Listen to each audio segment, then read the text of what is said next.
दोस्तों, हमारे नए वीडियो सबसे पहले देखने के लिए हमारे चैनल भक्ति रस कथा सार को सब्सक्राइब करें व बेल आइकन के बटन को दबाना ना भूलें। वीडियो अच्छी लगे तो शेयर व लाइक जरूर करें।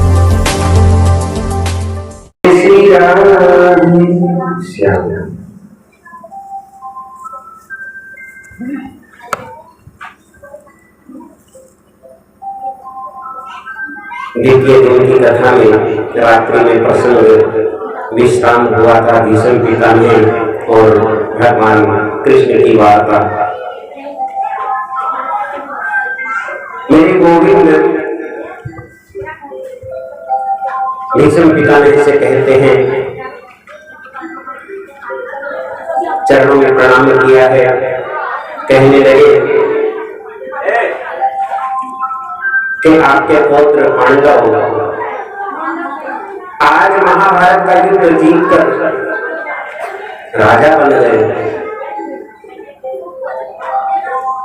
भारत के सम्राट बन गए।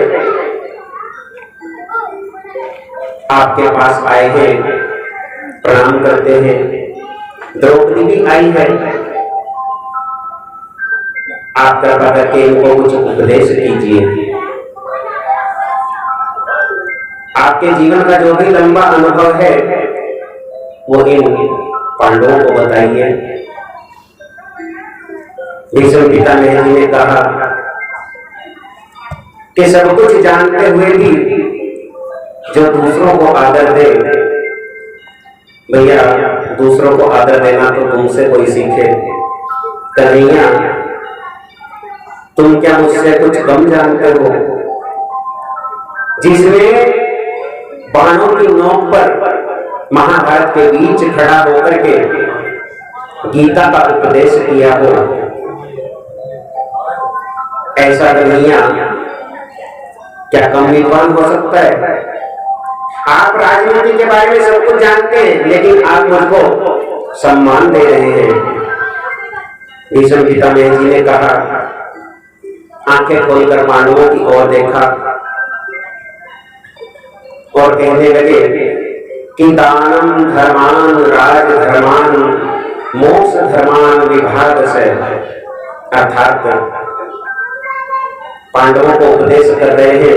देखो बड़ा सुंदर श्री सूत जी कहते हैं कि मनुष्य को, हे पांडवों तुम राजा बन गए, सबसे पहला मेरा उपदेश है कि अपनी कमाई करो, खूब ज्यादा कमाओ, जितना ज्यादा धन हो सके उतना ज्यादा कमाओ, लेकिन जितना भी कमाओ उसका 10वां हिस्सा दान कीजिए।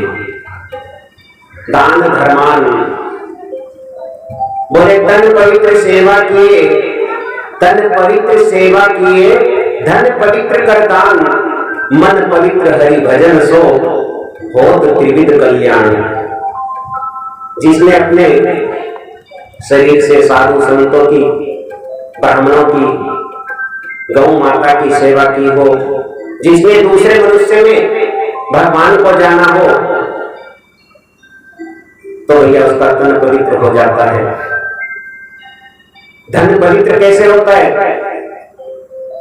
आपने यदि महीने में 3000 रुपए कमाए तो 300 रुपए आपको दान कर देने चाहिए, 10वां हिस्सा, शास्त्र कहता है। भागवत जी कहती है भीष्म पितामह ने इतना सुंदर उपदेश दिया है, हमने कई जगह देखा है, देखने को मिलता है। कथाएं करने जाते हैं इधर उधर, बहुत दूर दूर तक जाते हैं। लोग क्या करते हैं, एक सेठ जी मिले, सेठ जी ने कहा महाराज मेरा ये बच्चा है, इसकी उम्र 35 वर्ष की हो गई, लेकिन डॉक्टर बोलता है कि इसकी बुद्धि जो है वो 20 वर्ष की है। 20 वर्ष की बुद्धि है, लेकिन जुबान सही नहीं है, टुटला करके बोलता है। मैंने इसके लिए 4 घर में नौकर रखे हुए हैं अपने बेटे की सेवा के लिए। महाराज जी कोई उपाय बता दीजिए जो इसका तुतलाना बंद हो जाए, इसकी बुद्धि सुधर जाए। काहे का परिणाम है? जोड़ जोड़ कर रुपए खजाने में रखे हैं, आज तक कभी काम नहीं किया। जिस प्रकार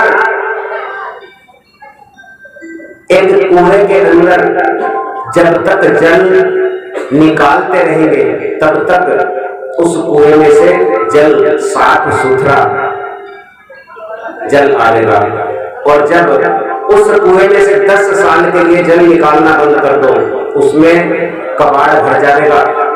10 साल के बाद उसमें से जल को निकालोगे तो क्या मिलेगा?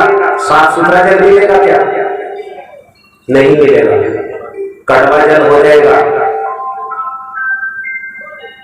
इसी प्रकार धन की तिजोरी में भैया धन को जमा करते हो, निकालो कुछ मत, निकाल करके दान ना करो, अच्छे कामों में ना लगाओ, तो फिर वो पैसा बोले हम तो अपनी 7 पीढ़ी के लिए जमा कर रहे हैं, इकट्ठा कर रहे हैं।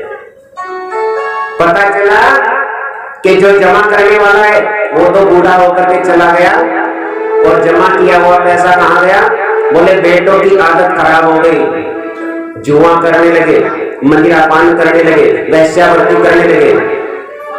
किसी बेटे का एक्सीडेंट हो गया, बेटा कहां है? हॉस्पिटल में, 1,00,000 2 लाख रुपया डॉक्टर ने उतार लिया, पता नहीं 10 लाख भी लग जाता है। तो भैया वो पैसा फिर कहां जाता है? जहां से आया वैसे ही चला जाता है। कहने का अभिप्राय, किसी की आत्मा को दुखी ना करो। भीष्म गीता में ये कहते हैं कि मेरा दूसरा उपदेश है कि किसी की आत्मा मत दुखाओ।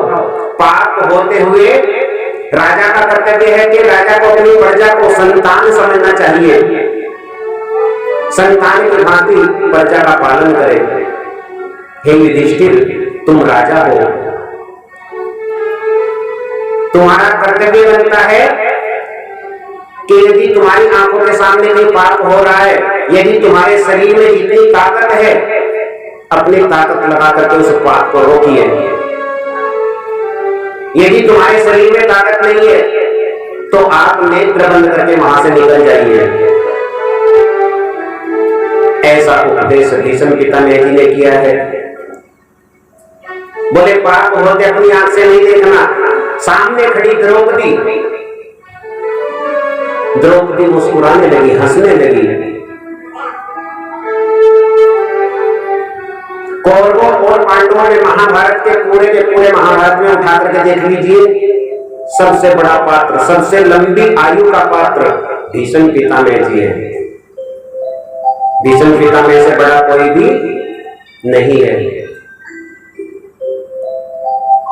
द्रौपदी मुस्कुरा रही है, इतनी बड़ी लंबी चौड़ी उम्र के मनुष्य के सामने खड़ी होकर के मुस्कुरा रही है, छोटी बात है क्या? बेटी तो क्यों मुस्कुराती है? तो मुझ पर हंस रही है। बोले हाँ, मैं तुम पर इसलिए नहीं हंस रही कि तुम्हारी बात की मुझको हंसी आ रही है। बोले नहीं, अपनी बात बताओ, तुम्हें हंसी किस प्रकार से आई? कुलवती नारी कभी भी किसी पुरुष के सामने नहीं हंसती, कुछ ना कुछ बात जरूर है। कहने लगी, पहला प्रश्न किया है भीष्म पितामह जी से।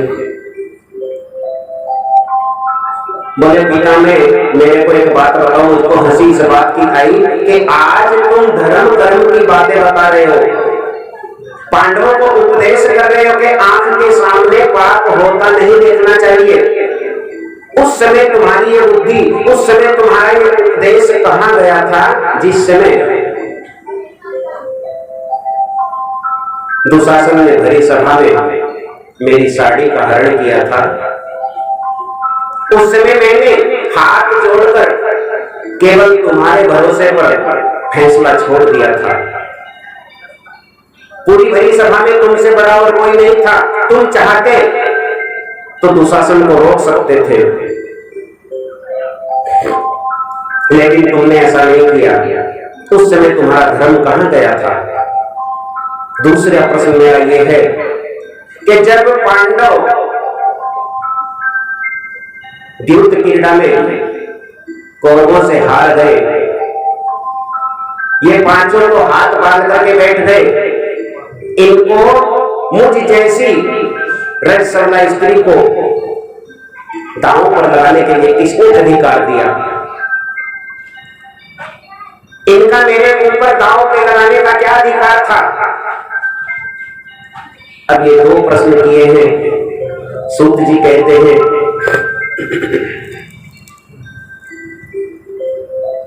कि द्रौपदी कहती है यदि गोविंद ना होते तो मेरा चील हरण कब का हो जाता।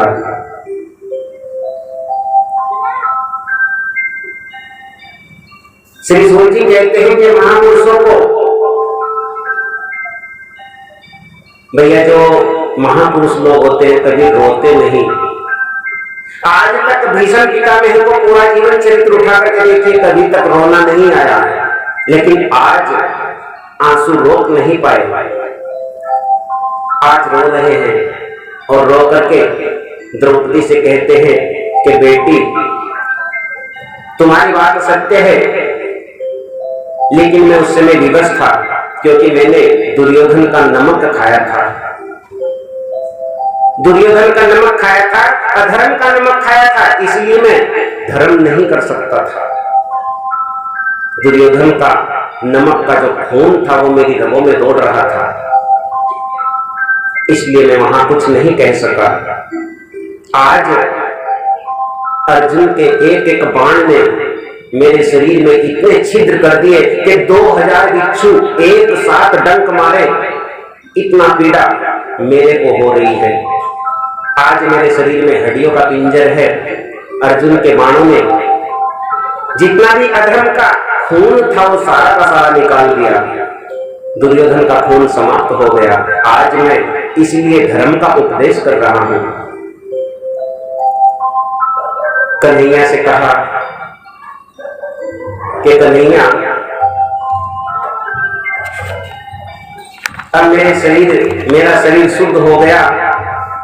अब बस मैं चाहता हूं कि मेरी एक छोटी सी बेटी है, अपनी बेटी का विवाह तुम्हारे साथ कर दूं।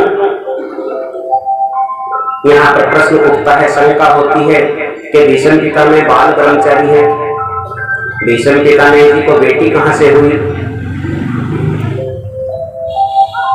कहते हैं कि इतिमति रूप कल्पिता। इति का मतलब है किसी भी ग्रंथ को उठा करके देखिए,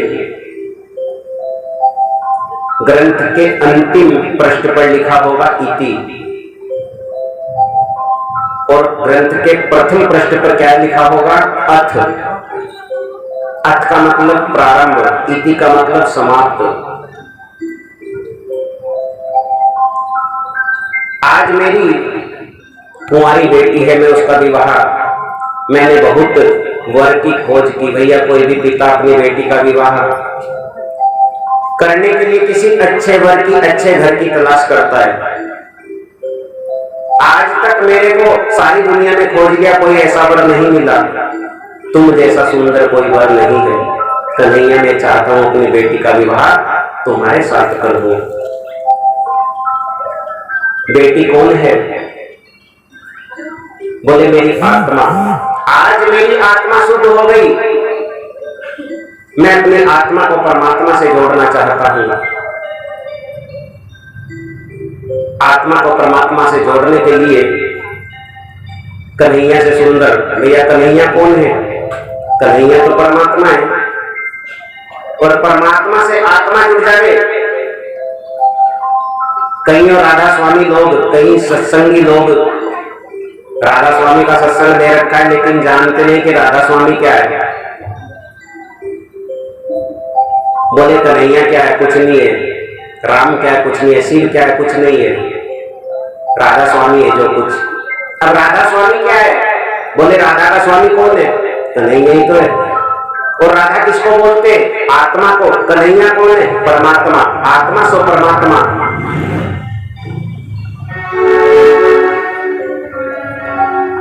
अब कन्हैया को बहुत सारी बातें याद कराई है। आज मुझे वो झांकी मेरे नेत्रों में दर्शांकित हो रही है, जिस समय अपना वचन, मेरे वचन को निभाने के लिए तुमने अपना वचन तोड़ दिया। महाभारत के युद्ध में तुमने कहा था कि मैं कोई शस्त्र नहीं उठाऊंगा। मैंने प्रतिज्ञा की थी, जब दुर्योधन ने मुझको कहा, महाभारत का 7 दिन बीत चुके थे, एक भी पांडव नहीं मारा गया। दुर्योधन रात्रि में मेरे पास आया, आकर के कहने लगा कि पिता में आप नहीं चाहते कि कोई पांडव मरे,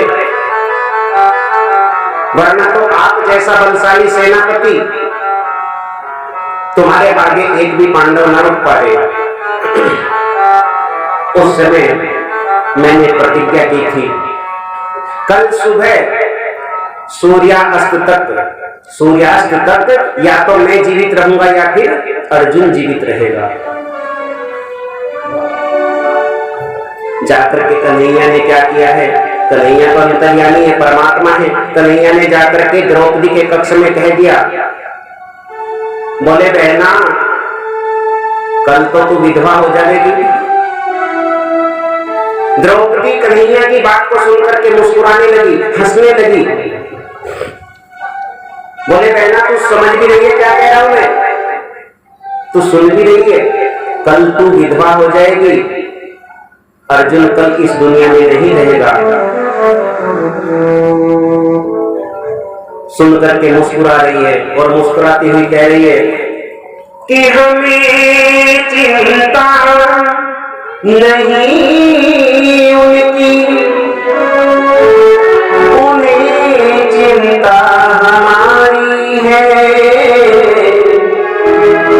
हमारे प्राणों का रक्षक सुदर्शन चक्रधारी है। भैया, जिसके सर के ऊपर तुम्हारा हाथ है, उसको चिंता करने की क्या जरूरत है? मैं विधवा नहीं हो सकती जब तक तुम अर्जुन के साथ हो, मुझे भरोसा है। कन्हैया ने कहा, बोले ठीक है, यदि तुम मुझ पर भरोसा करती हो, चल मेरे साथ, मैं कुछ नहीं करने वाला, जो कुछ करेगा अर्जुन करेगा। वहां पकड़ करके चल दिए हैं द्रौपदी की भीष्म पितामह जी के शिविर की ओर। रात्रि का समय है, भीष्म पितामह बेचारे अपनी समाधि में बैठे हैं, माला हाथ में ले रखी, भजन कर रहे हैं। पहुंच जाते हैं, जाकर के चप्पल खड़का कर रहे थे, चप्पल उठा करके अपने सिर के ऊपर हाथ में लेकर के चल दिए। बहना को नंगे पैर भीष्म पितामह जी के शिविर में पहुंचा दिया। और जैसे ही शिविर में जाकर के भीष्म पितामह जी के चरण छुए द्रौपदी ने, तो भीष्म पितामह जी सोचने लगे कि भानुमति होगी, दुर्योधन की पत्नी भानुमति मुझसे आशीर्वाद लेने आई है। तुरंत हाथ द्रौपदी के शीश के ऊपर रख दिया, अखंड सौभाग्यवती हो।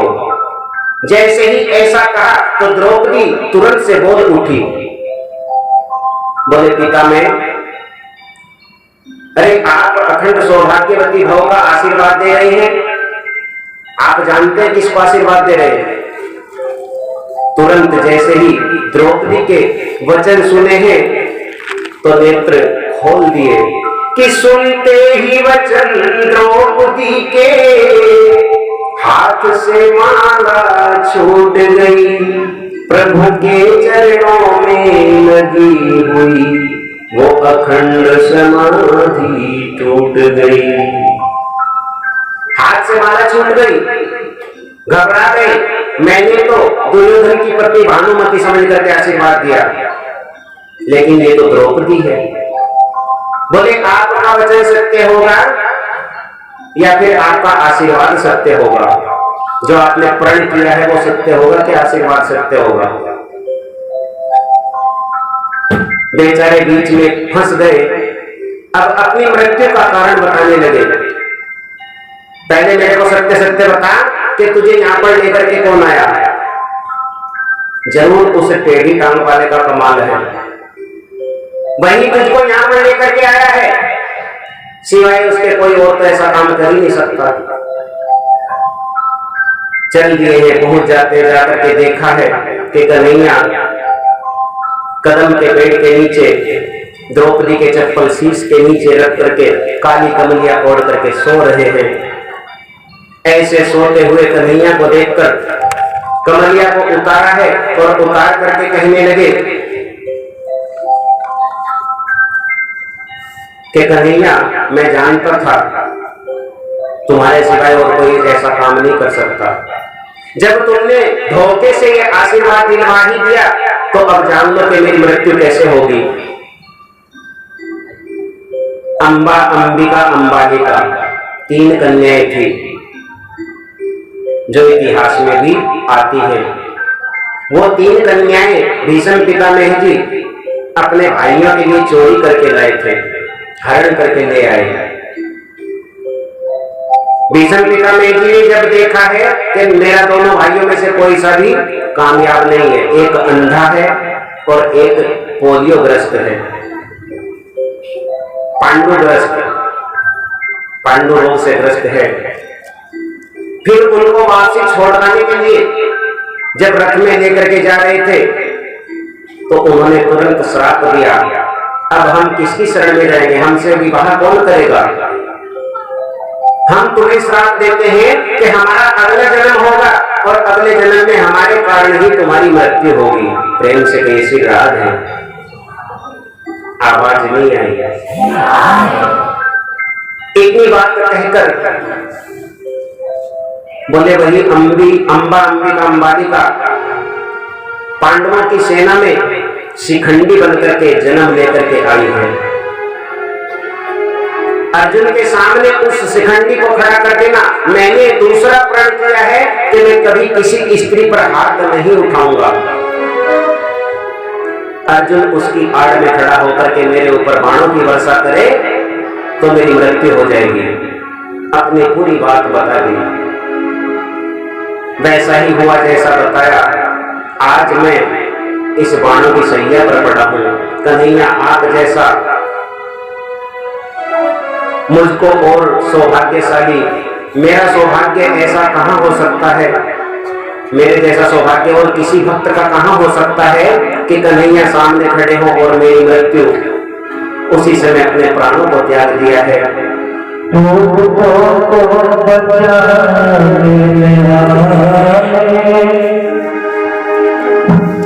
मेरी मैया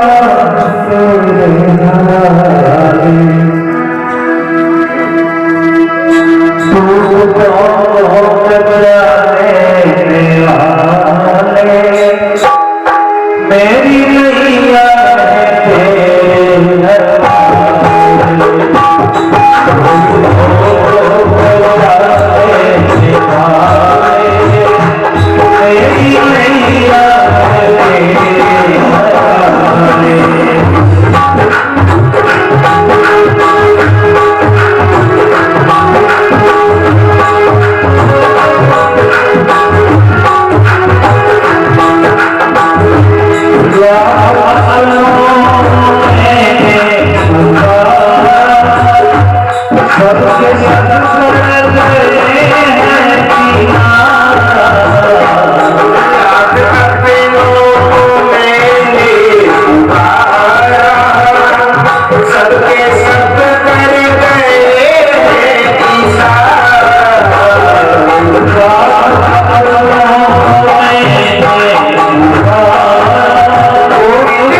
उत्तरायण का समय था जब भीष्म पितामह जी ने अपने प्राणों को त्यागा है। ये उत्तरायण क्या है?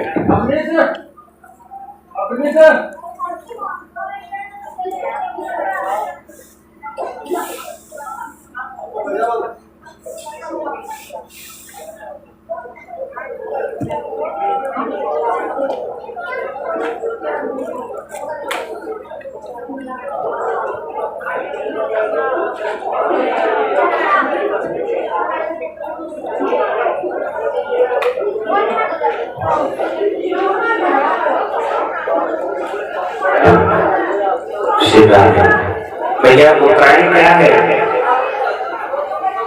उत्तरायण कहते हैं पूरे साल में सूर्य दो दिशाओं में चलता है, एक उत्तरायण और एक दक्षिणायन। जिस समय उत्तरायण में चलता है उस समय ग्रीष्म ऋतु होती है, और जिस समय सूर्य दक्षिणायन में चलता है तो शीतकालीन ऋतु होती है। ग्रीष्म ऋतु जून का महीना भीष्म पितामह जी ने अपने शरीर को त्याग दिया। महापुरुष लोग उत्तरायण में अपने शरीर को त्यागा करते हैं। आज कन्हैया अपने आंखों के सामने भीष्म पितामह जी का अंतिम संस्कार करा करके रथ में बैठ करके द्वारिका की ओर प्रस्थान किया है। द्वारिका में जाकर के नगरवासियों ने पूरी द्वारिका नगरी को दुल्हन की तरह से सजा दिया। कन्हैया का बड़ा स्वागत सत्कार किया है, पुष्पों की वर्षा की है। कन्हैया ने जाकर के सबसे पहले अपनी माता देवकी, पिता वासुदेव जी का चरणों में दंडवत प्रणाम किया। जब तक द्वारिका में रहे तब तक कन्हैया प्रतिदिन सोकर के उठते, गुरुजनों को, माता पिता को चरण वंदन करके तब जाकर के राजकाज का दूसरा कार्य करते। तुलसीदास बाबा कहते हैं कि रामचरितमानस में प्रभु श्री राम अपने माता पिता गुरुजनों का चरणों की वंदना करके तब जाकर के राजकाज का कार्य करते। और भैया जिसका बालक थोड़ी बुद्धि का होगा उस माता पिता को मैं कहना चाहूंगा कि ये दो चौपाई रामचरितमानस की अपने बालकों को बड़े अच्छे से याद कराते, सुबह और शाम, ज्यादा नहीं 5-5 बार ये दोनों चौपाई यदि बालक बोलते तो भैया कमजोर बुद्धि भी विकसित हो जाती है और 110% अंकों से पास होता है।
भागवत में कहते हैं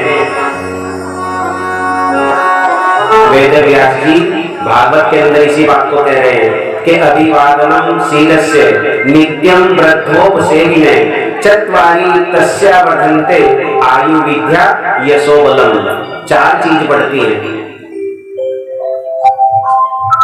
चार चीज इंसान की बढ़ती हैं जब माता पिता और गुरुजनों के सुबह सुबह चरण वंदन करता है।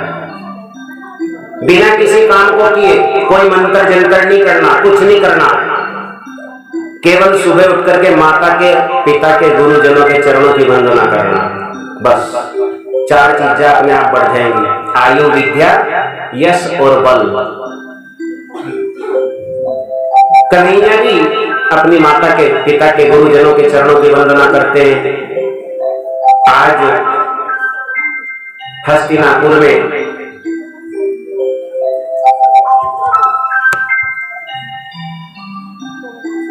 अर्जुन के यहाँ, युधिष्ठिर राजा के यहाँ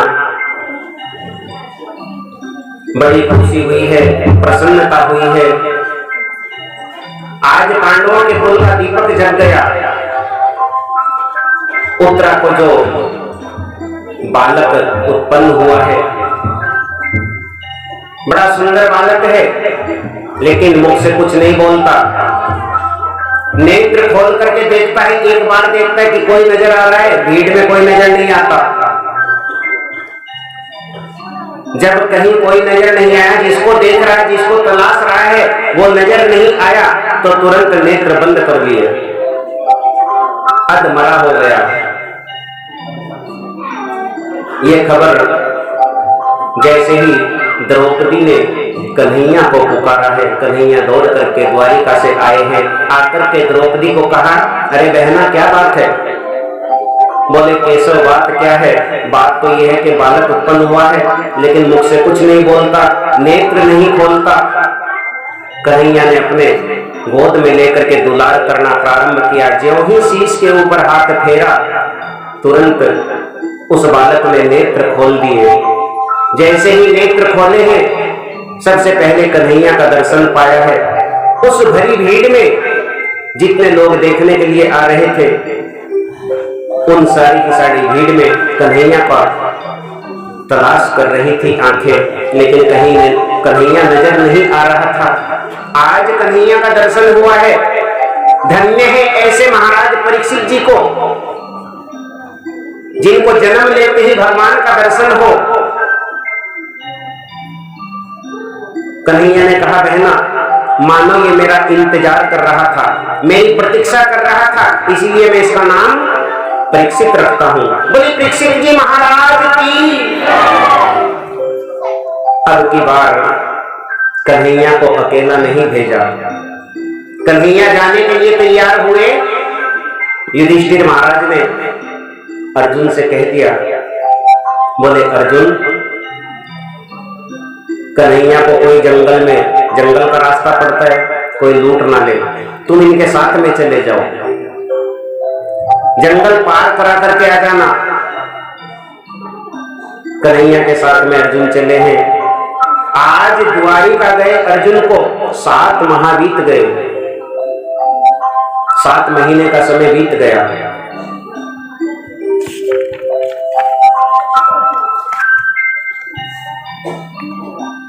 रास्ते में क्या देखते हैं?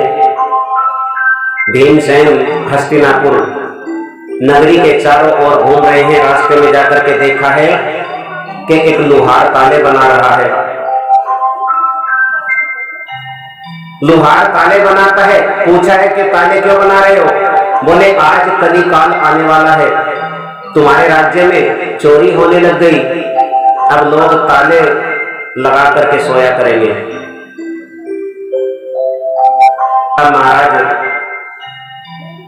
युधिष्ठिर जी सभा में बैठे हुए हैं। भीमसेन आए हैं। भीम ने आकर के बताया कि मैं नगरी का चक्कर काट के आया हूं, मेरे को ऐसे ऐसी बात मिली है, आज कलयुग आने वाला है। एक किसान के घर मैंने देखा कि गाय दूध नहीं देती, गाय का बछड़ा दूध नहीं पीता। युधिष्ठिर महाराज कहने लगे, हाँ भैया, बात तो तुम सत्य कहते हो। आज आज सुबह सुबह में जब राज्यसभा में बैठा था तो आज से 6 महीने पहली बात है, एक ब्राह्मण और एक बनिया, ये दोनों लड़ते झगड़ते मेरे पास आए। आकर के कहने लगे कि महाराज हमारा फैसला कीजिए। बोले फैसला किस बात का? बोले इस बनिए ने इस ब्राह्मण को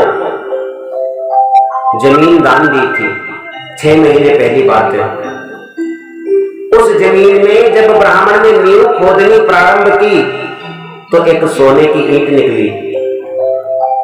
उस ईंट को लेकर के ब्राह्मण उस बनिए के पास गया, जाकर के कहा कि ये सेठ जी तुम्हारी ईंट है, तुम्हारी जमीन में से निकली है।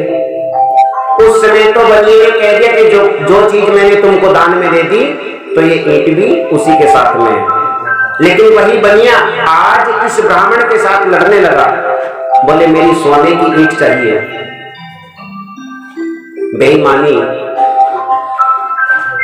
वास्तव में अब कली काल आ गया है।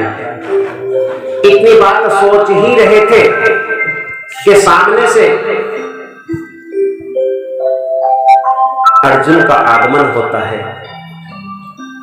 अर्जुन का चेहरा मलिन, निस्तेज चेहरा, मस्तक पर मुकुट नहीं, हाथ में गांडीव धनुष नहीं, रोते हुए नेत्रों में आंसू भर करके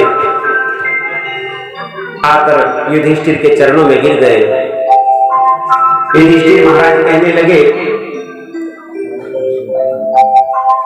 बोले भैया अर्जुन क्या बात है, आज तुम दुखी क्यों हो रहे हो और तुम्हारा गांडीव धनुष कहाँ है, तुम्हारे मस्तक पर मुकुट नहीं है,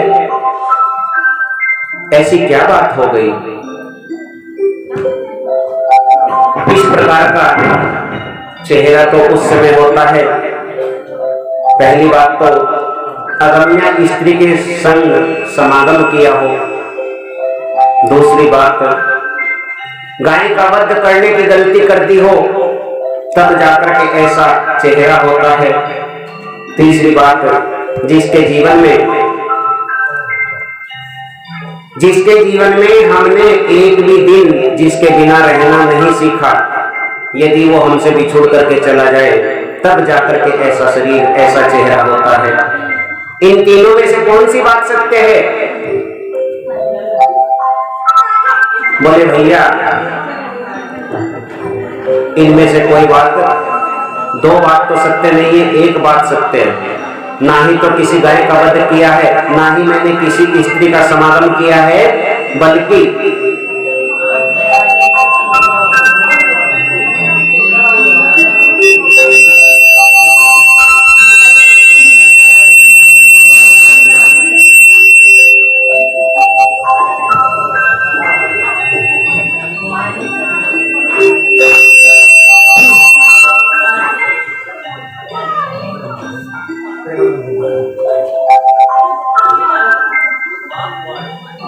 अर्जुन धराम से चरणों में गिर करके कहने लगे कि वंचितो हम महाराजं हरिणां बंधुरूपिणां येन मे प्रहृतम्यं देवविसम्मापनम्।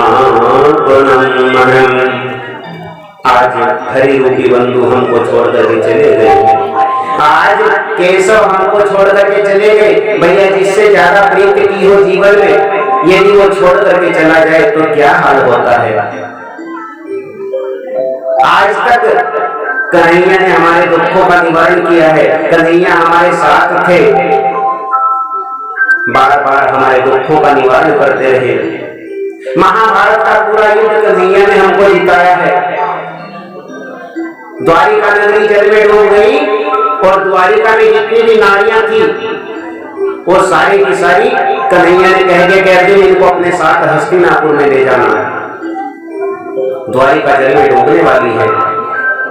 मैं जैसे ही उन स्त्रियों को, उन नारियों को अपने संग में लेकर के चला, रास्ते में कुछ भिल्लों की टोली आई। भिल्लों की टोली ने आकर के मुझ पर बाणों की वर्षा की।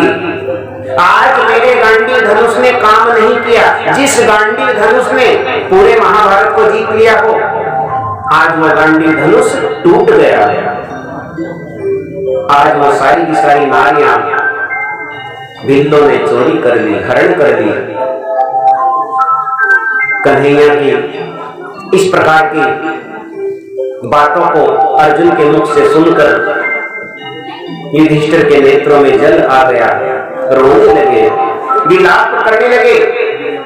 आज कन्हैया हमको छोड़ करके चले गए, अब हम किसके सहारे जिएंगे?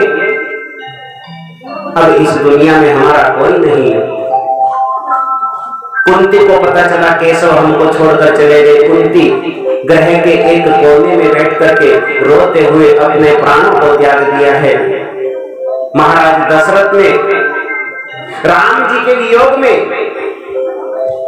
राम राम कही राम, राम कही राम, राम कही राम, 6 बार राम का नाम लेकर के दशरथ जी ने अपने प्राणों को त्यागा है। इसी प्रकार कुंती ने कृष्ण कृष्ण कृष्ण कृष्ण बोलते बोलते अपने प्राणों को त्याग दिया। महाराज युधिष्ठिर ने देर नहीं की, रोते हुए अपने पुत्र, अपने पौत्र महाराज परीक्षित, उस समय 16 वर्ष की अवस्था, तुरंत राजगद्दी पर बिठाकर तिलक करके और राज तिलक, राज सिंहासन पर बिठाकर मुकुट पहनाकर बोले भैया अब कलयुग आ गया, अब हमारा यहाँ कोई काम नहीं। 5 पांडव द्रौपदी सहित हिमालय की तलहटी में बद्रीनाथ के 18 किलोमीटर आगे चलकर चीन का बॉर्डर पड़ता है। चीन के बॉर्डर पर अंतिम गांव है। उस अंतिम गांव के पास जंगल में द्रौपदी का मंदिर है। द्रौपदी ने उस जगह पर अपने प्राणों को त्याग दिया। धीरे धीरे 1-1 किलोमीटर के फासले पर चलते चलते 4 पांडव, पहले अर्जुन, फिर भीम, नकुल, सहदेव, इस प्रकार 4 पांडवों ने और द्रौपदी ने अपने शरीर को त्याग दिया। अंतिम 5 किलोमीटर आगे जाकर महाराज युधिष्ठिर, साथ में कुत्ता, एक कुत्ता साथ में हो लिया, काला कुत्ता है, उस कुत्ते को साथ में लेकर के चल रहे हैं। सामने 7 सीढ़ियां, 7 पैड़ियां सोने की, जिनमें से 3 पैड़ी अभी भी चमकती है, 4 पैड़ियां बर्फ से ढकी हुई हैं। महाराज सुंदर विमान आया, सुंदर विमान में बैठकर कुत्ते सहित उन पैड़ियों से ऊपर चढ़ के विमान में बैठ करके परम धाम को चले गए। और इस प्रकार पांडवों का इस धरती से जाना, महाराज परीक्षित 60 वर्ष तक राज्य किया। बच्चों थोड़ा शांत हो जाओ। महाराज परीक्षित ने 60 वर्ष तक राज्य किया। 60वां अंतिम वर्ष चल रहा था। उस समय क्या होता है, भाई थोड़ा शांत हो जाओ, अभी तो कथा शुरू हुई, आधा घंटा भी नहीं हुआ। परीक्षित जी, एक दिन की बात है,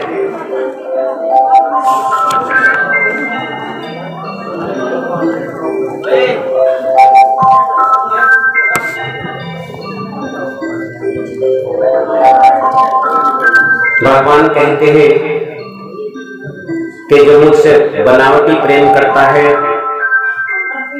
भैया मैं उसका कोई भी काम नहीं कर सकता, किसी प्रकार के काम नहीं आ सकता।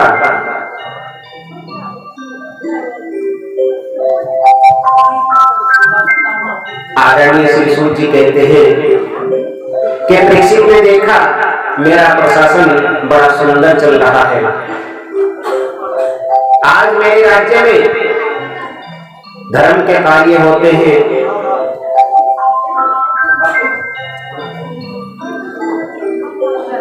गाय के स्तनों से दूध स्वयं निकलता है, बिना धार निकाले गाय दूध देती है। महाराज परीक्षित का राज्य है।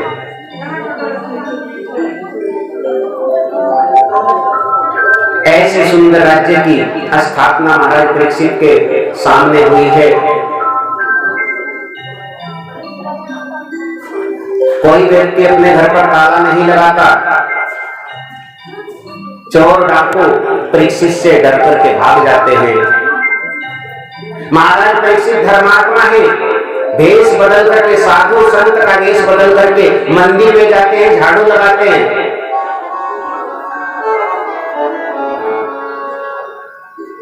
अभी आज के समय का इंसान यदि मंदिर में, हम हिंदुओं की यही सबसे बड़ी दुर्भाग्यपूर्ण बात है। क्या आज हिंदू लोगों की दुर्भाग्यपूर्ण बात क्या है कि कई जगह जाकर के देख लीजिएगा, कई कई गांव ऐसे हैं कि जिनमें मंदिरों में पंडित या संत नहीं रुकता। क्यों नहीं रुकता? पंडित और संत मंदिर में क्यों नहीं रुकते? आपके मंदिर में भी कोई संत या कोई पंडित नहीं है, है कोई? क्यों नहीं है? कारण केवल आप ही का कारण नहीं, पूरी दुनिया के हिंदुओं का कारण बता रहा हूं। कारण यह है कि यदि मेरे जैसा कोई पंडित आ भी गया, पंडित जी झाड़ू मार रहे हैं, पंडित जी दीप कर रहे हैं, धूप कर रहे हैं, शंख बजाते हैं, आरती करते हैं, सारा कार्य कर रहे हैं। बोले तनख्वाह कितनी है? बोले भाई पंडित जी की तनख्वाह कम से कम 6,000 रुपए तो होनी चाहिए। कम से कम 6,000। भाई बाल बच्चों का महंगाई में जमाने में चल रहा है काम। चलो 6,000 रुपए देते, 6,000 रुपए में पंडित जी को अपना नौकर बना दिया। भगवान का नौकर है पंडित जी, किसी आदमी का नौकर नहीं है। लेकिन सभी पूरे गांव का समाज ये समझता है कि पंडित जी हमारा नौकर है। किस बात के लिए? हफ्ते में मान लिया आप एक दिन मंदिर में जाते हैं, आप एक दिन मंदिर में जाकर के देखते हैं, ओहो मंदिर में इधर भी जाड़ा लग रहा है, इधर भी जाड़ा लग रहा है, इस तरफ भी जाड़ा लग रहा है। पंडित जी ये जाड़े तो झाड़ लिया करो। अरे इतना तो पंडित जी को कह रहा है, इतना उठा करके झाड़ू अपने आप ना लगा दे। तेरा भी तो कुछ कर्तव्य है, तू भी तो हिंदू है, तेरा भी तो मंदिर है। तो पंडित जी का मंदिर है केवल, पंडित जी तुम्हारा नौकर नहीं है। अभी हमारे समाज में आजकल की ही बात बता दूं आपको, मेरे पास बात आई कि महाराज जी जो है कथा करा रहे हैं, कथा बड़ी सुंदर कर रहे हैं, लेकिन महाराज जी मंदिर में दीपक नहीं जलवाते रोज। अब सोचनीय बात उस व्यक्ति की जो इस बात को कह रहा है। अरे भैया तेरा भी तो कुछ कर्तव्य है, या खाली महाराज जी की ड्यूटी है? यदि महाराज जी की ड्यूटी ये है कि भाई मंदिरों में, मस्जिदों में, जहां भी आपके धर्म तीर्थ स्थल हैं, सभी ने दीपक जलवाए, फिर कथा करनी तो बंद हो जाएगी, कथा का तो समय नहीं मिल पाएगा। आपका भी तो कुछ कर्तव्य बनता है। या आपको केवल आकर के मस्तक झुका करके चले जाना है? धूप दीप आप नहीं कर सकते? क्या भगवान पंडित जी के आपके नहीं है? ये सोचने की दुर्भाग्य की बात है। हम हिंदुओं की सोच बहुत घटिया है।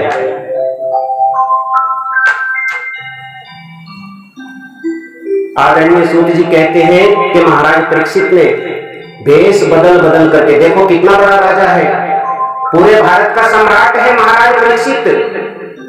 वो आदमी इस बात से शिक्षा ग्रहण करे कि महाराज परीक्षित भेष बदल करके मंदिरों में जाते हैं और झाड़ू लगाते हैं। क्यों? यदि महाराज अपने वेशभूषा में, राजा की वेशभूषा में मंदिर में जाएगा तो जनता उससे झाड़ू नहीं लगवाएगी। गुरुद्वारों में जाकर के देखिए, करोड़पति लोग आकर के जूते चप्पल साफ करते हैं भक्तों के। गुरुद्वारों में, बड़े बड़े गुरुद्वारों में जाकर के देखिए, आप केवल दीपक जलाने की बात कहते हैं।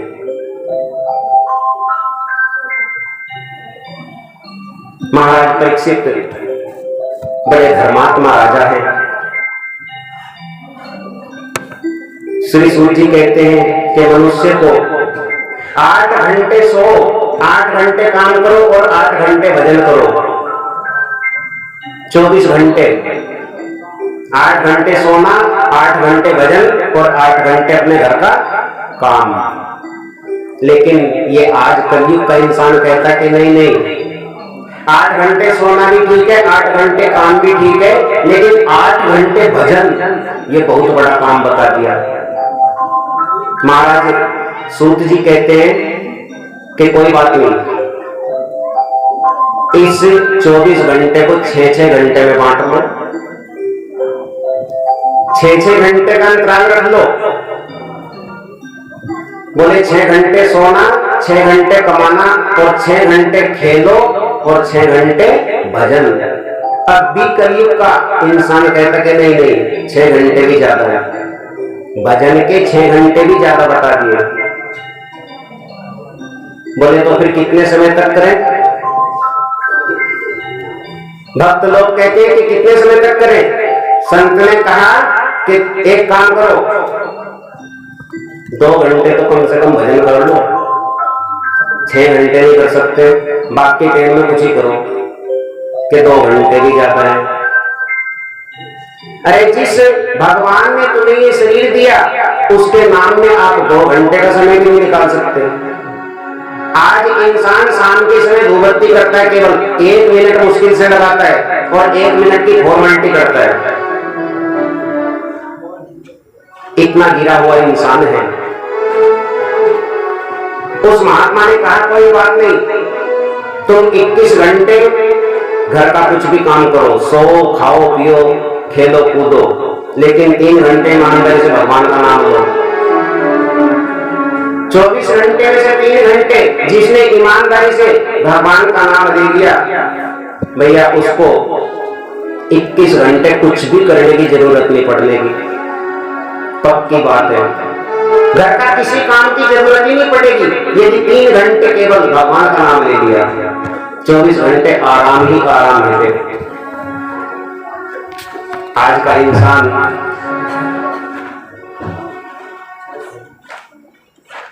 टीवी, सिनेमा, दूरदर्शन, मोबाइल देखने में, ताश खेलने में, मदिरापान करने में, चोरी जारी करने में अपने दिमाग को चलाता है, समय को नष्ट करता है।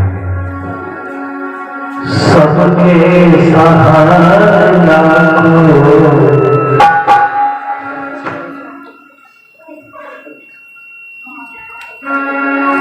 सबके सहारा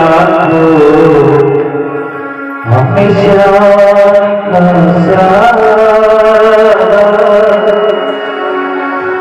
कोई निर्धन अमीर है, कोई सब में सबके पुजारी है।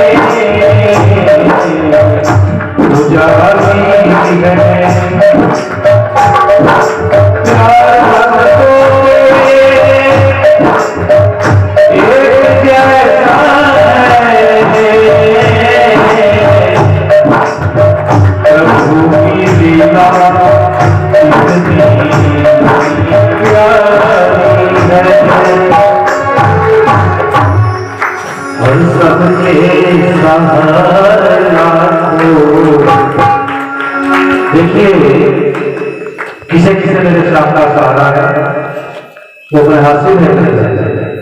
जिसे भी श्राप का सहारा है, यहाँ दरबार में बैठे हैं आप सभी लोग, सीधे हाथ हमारे और अपने जीवन से बने सबके सहारा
हम आपके जैसा नहीं कोई स्वामी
एक बार सभी अपने आप सीधे करने आलस्य को दूर करते हैं। सभी सीधे हाथ वाले बिल्कुल सीधे और सभी ताली बजाकर इस वंदना को पूरा कराएंगे। ताली ऊपर ऊपर बजनी है, बिल्कुल हाथ नीचे नहीं बजने, हाथ नीचे नहीं होने ताकि मेरे बलिया को पता लग जाए कि मेरे दरबार में मेरे को भक्त आदत लगाने के लिए। तो सभी मिलकर क्या करेंगे? सभी के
सहारा। सब जानते हैं इस बात को, लेकिन मानता कोई नहीं है।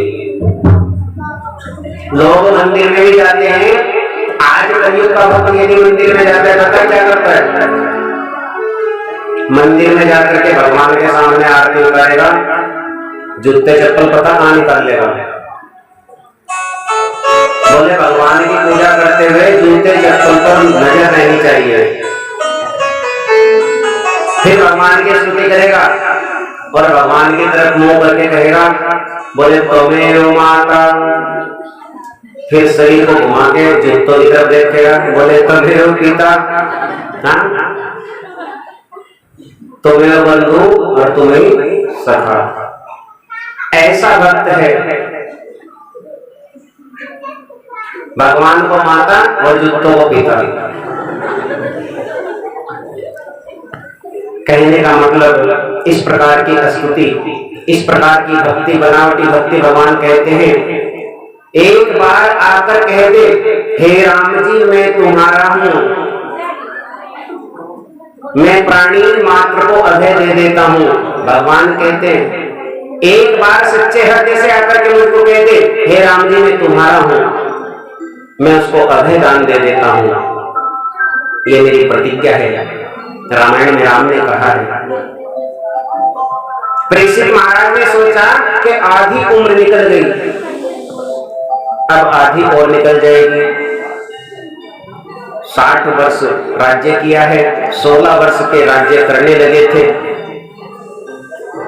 एक दिन उन्होंने अपने बाबा पांडवों का दिया हुआ एक मुकुट, खजाना खोल करके देखा कि खजाने में संदूक और संदूक का ताला बंद। उस ताले से ताला तोड़ करके उस ताले की चाबी परीक्षित को नहीं दे गए। पांडवों ने उसकी चाबी परीक्षित को नहीं दी, ताला तोड़ करके उस मुकुट को निकाला है। बड़ा सुंदर मुकुट है। उस मुकुट को अपने शीश के ऊपर धारण किया और आज मन बन गया कहीं का, बोले आज शिकार खेलने जाता हूं। शिकार खेलने के लिए चल दिए, चले जा रहे हैं।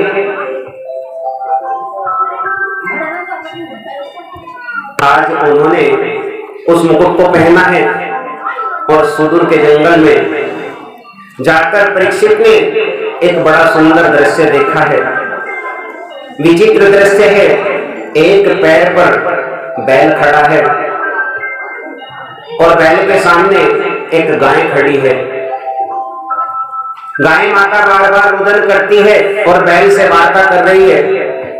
बैल उसको समझा रहा है। मैं जरा आपको स्पष्ट कर दूं, ये गाय माता कौन है? पृथ्वी गाय का रूप धारण करके रुदन कर रही है, रो रही है। ये बैल कौन है? बैल धर्म का रूप है, जिसके केवल एक पैर पर खड़ा हुआ है, रो रहा है, गाय माता को समझा रहा है। उन दोनों की वार्ता चल रही थी। भैया सतयुग में धर्म के 4 पग होते हैं, अर्थात सतयुग में 4 पग, और जब द्वापर आता है, द्वापर में 1 पग साफ हो गया। वो 4 पद कौन कौन से हैं? बोले सत्य, दान, दया और पवित्रता। इन चारों में से सतयुग समाप्त होने के बाद जब त्रेता आता है तो त्रेता के आते आते 3 पद रह जाते हैं। जब द्वापर आता है तो 2 पैर रह जाते हैं और कलयुग के आते आते 1 पैर धर्म का रह गया। अब कलयुग पूरा भरपूर होने को है, अब वो 1 पैर भी समाप्त होने को है। महाराज धर्म पूछते हैं, बोले माता तुम क्यों रोती हो? तुम्हारा बंधु तुम्हें छोड़कर के चला गया है क्या? या कोई तुम्हारा मित्र तुम्हें छोड़कर चला गया, उसकी याद करके रोती हो? गाय माता कहती है, बोले नहीं, ना तो कोई मेरा बंधु गया ना ही कोई मेरा मित्र गया। बैल ने कहा कि मेरे, गाय माता ने पूछा कि तुम्हारे 3 पग कहां गए? मेरे 3 पग को देख करके रो रही हो? बोले नहीं, मुझे इस बात का दुख हो रहा है, मैं साक्षात माता पृथ्वी हूं। कृष्ण ने तुम्हारे ऊपर बड़ी सुंदर लीला की है। बोले हाँ।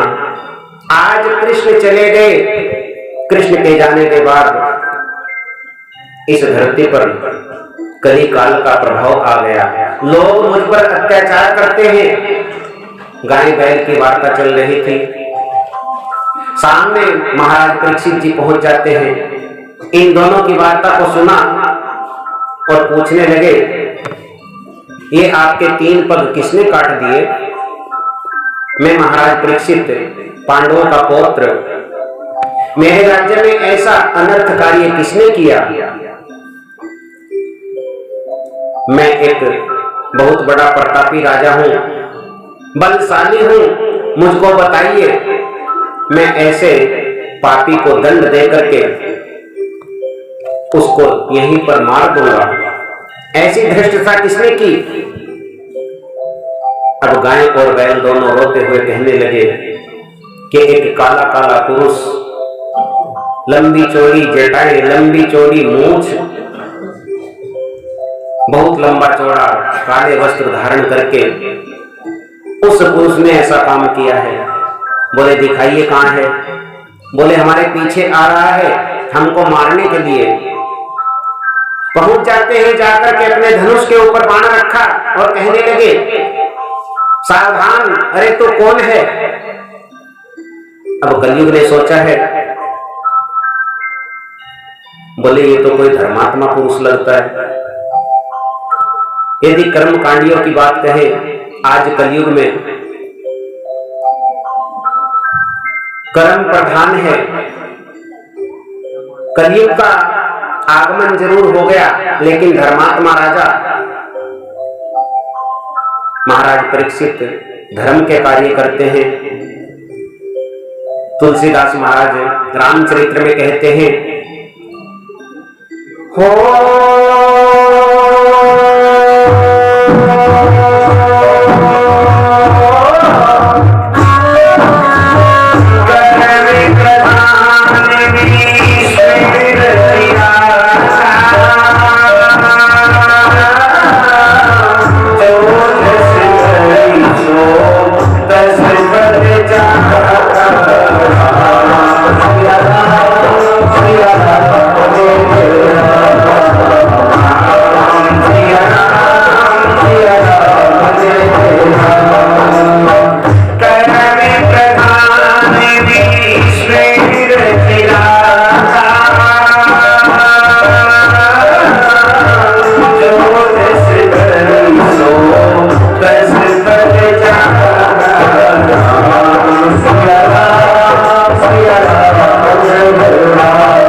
मेरे राज्य में तकलीफ नहीं दे सकता, कोई भी किसी को कोई कष्ट नहीं दे सकता। जो कुछ भी मिलता है वो अपने कर्म के अनुसार मिलता है। गाय और बैल को कह दिया।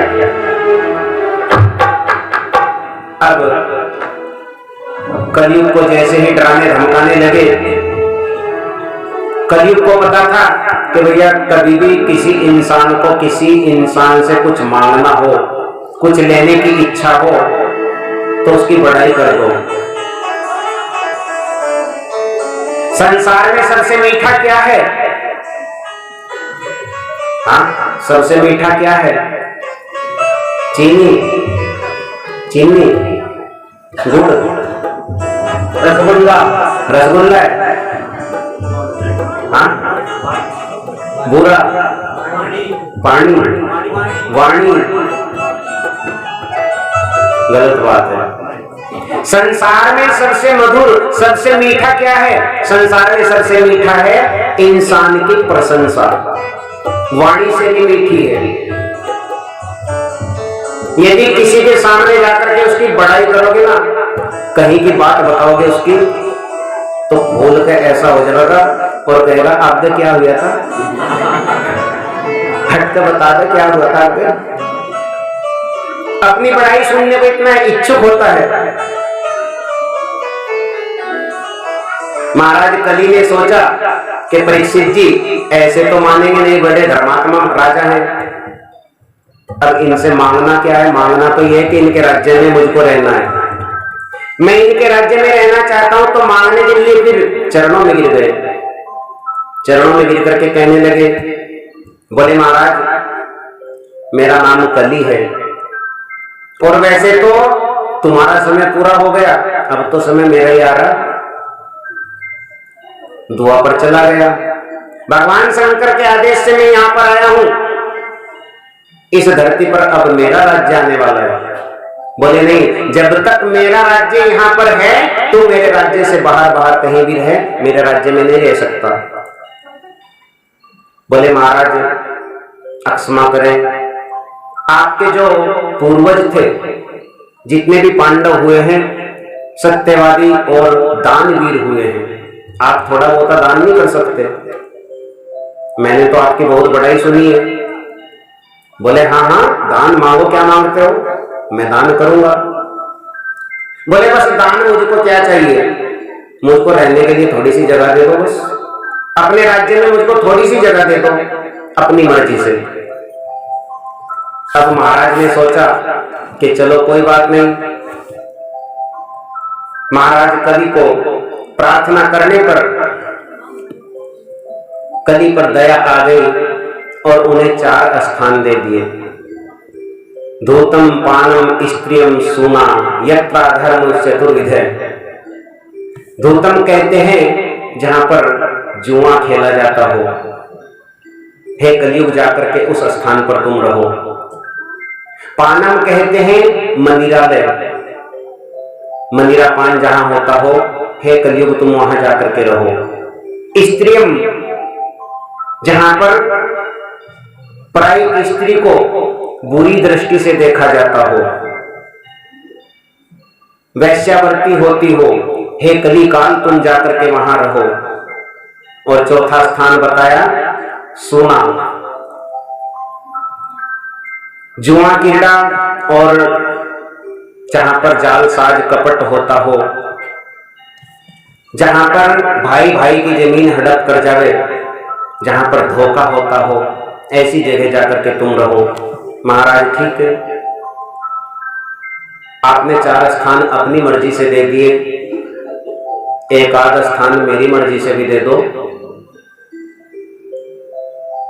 बोले तुम्हारी मर्जी क्या है? अब महाराज कलिकाल समझ रहा था कि महाराज के सिर के ऊपर क्या रखा है, सोने का मुकुट, और ये मुकुट काहे का है? बोले मुकुट जो है 2 नंबर की कमाई का है। अब अगर जो इस मुकुट के अंदर मैं बैठ जाऊं, इस मुकुट के अंदर अपना स्थान ले लूं, तब जाकर के महाराज की बुद्धि भ्रष्ट कर सकता हूं, वरना तो धर्मात्मा पुरुष है, ये मेरे कब्जे से बाहर रहेगा। महाराज मुझको ज्यादा नहीं कुछ चाहिए, बस सोने में भी वास दे दो। अब महाराज ने कहा, सोच विचार किया। बोले जब गुलाब का फूल खिलता है कहां पर? हाँ जी, गुलाब का फूल कांटों के ऊपर खिलता है। कमल का फूल कहां पर खिलता है? कीचड़ में। इतने भरे तालाब के कीचड़ में एक कमल का फूल खिल जाता है और इतनी सुगंध देता है। गुण क्या है? सुगंध देना। कांटों के ऊपर गुलाब खिलता है, गुण क्या है? सुगंध देना। तो भैया इस कली काल के अंदर भी यदि 100 अवगुण है तो कुछ एक आध तो गुण भी होगा। बड़ा विचार किया है और विचार करके सोचने लगे। बोले वो गुण क्या है? सतयुग में लोग 10-10, 12-12 हजार साल तक भगवान का तप करते थे, तब जाकर भगवान मिलते। महाराज भगीरथ ने 60,000 वर्षों तक तप किया, जब जाकर के भगवान शंकर की जटाओं से गंगा धरती पर आई। द्वापर में, त्रेता युग में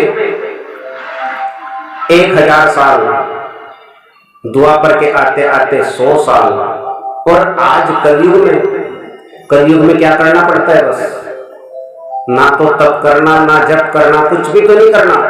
केवल भगवान कहते हैं, सुखदेव जी कहते हैं परीक्षित जी को कि कलयुग केवल नाम आधार, कलयुग केवल नाम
आधार, सुमिर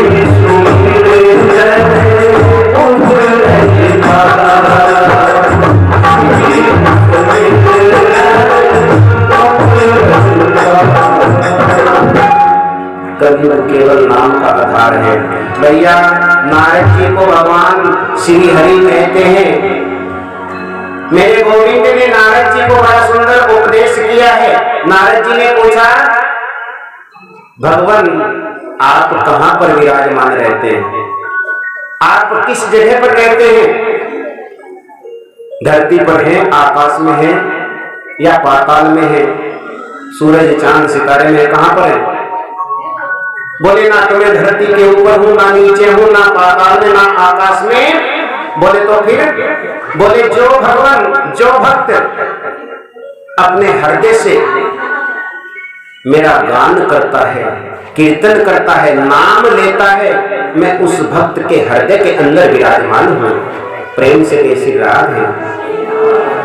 अब किसी दिल में जाने कि हमें फुर्सत नहीं,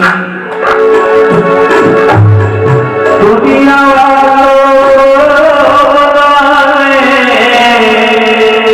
कि हमें फुर्सत नहीं। अब किसी में